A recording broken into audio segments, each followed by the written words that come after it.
What if, instead of showcasing our college degrees, job accolades, and prestigious awards, our resumes dared to list our detours, dead ends, failures, and employment gaps? What if that list of all the scraps and screw-ups of our careers is where the real seeds of possibility lie? We offer up the muddy mess to showcase that nothing is wasted. Every experience counts and creates the conditions for new life and growth. The scraps, the leftovers, the discarded stuff, its richness is the fertile soil for new life to take root. Even in the times we've been hurt, disappointed, let down, these shitty experiences make way for new learnings. When Jake Lentz decided to switch from comedy writing and go to medical school, he did what every normal human being does. He decided to enlist in the Navy Reserves. Just kidding, of course, but also not kidding for Jake. To complicate his shift into the medical field, he got commissioned in 2010. Here's Jake Lentz's contribution to the shit pile. Again, it was like, I'll just try.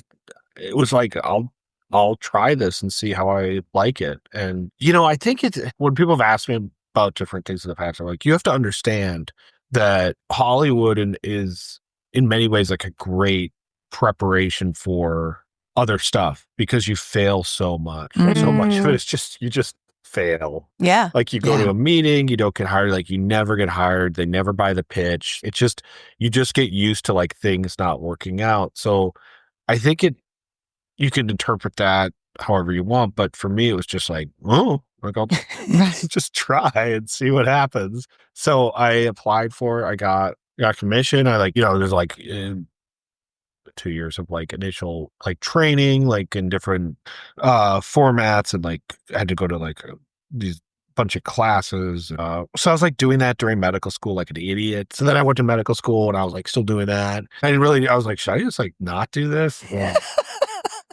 It was very difficult, real misery. But you meet a lot of people in the military who like have this kind of story where it's some version of it where it's just absolute drudgery and they don't know why they're doing it, but they are. I would go to class all week and have a test, and then you'd be so tired from everything. Like you're doing like anatomy lab and you're doing all your learning, and there's a test and there's all this stuff, and then Friday you're off, and then I would just go home and pack and drive to San Diego.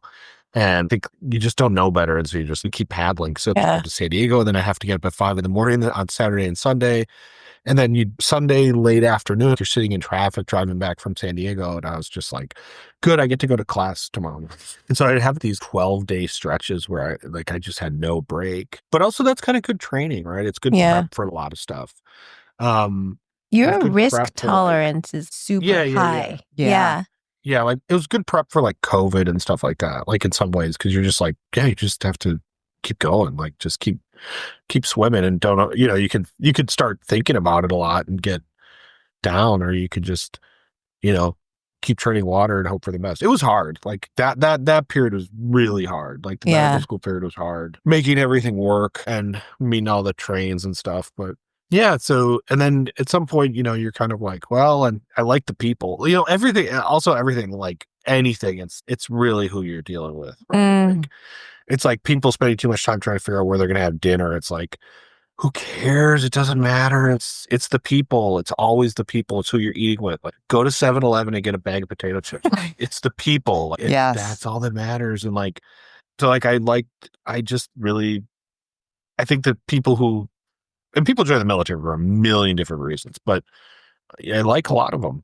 Good. They're just good people, and they're fun to be around, and they're always interesting. Even in the most miserable of times, the slog of all slogs, Jake was able to keep himself from getting down and enjoy the smallest moments with the people he was around. We can't always control our paths or the hurdles we need to jump to make forward progress, but we do get to have some say about the people with whom we choose to spend our time. And for Jake, his friends in the military made those hard days seem more doable. For more about Jake's incredible journey, from writing for late-night host Jimmy Kimmel to becoming an ER doctor, listen to his full episode on A Life Worth Working.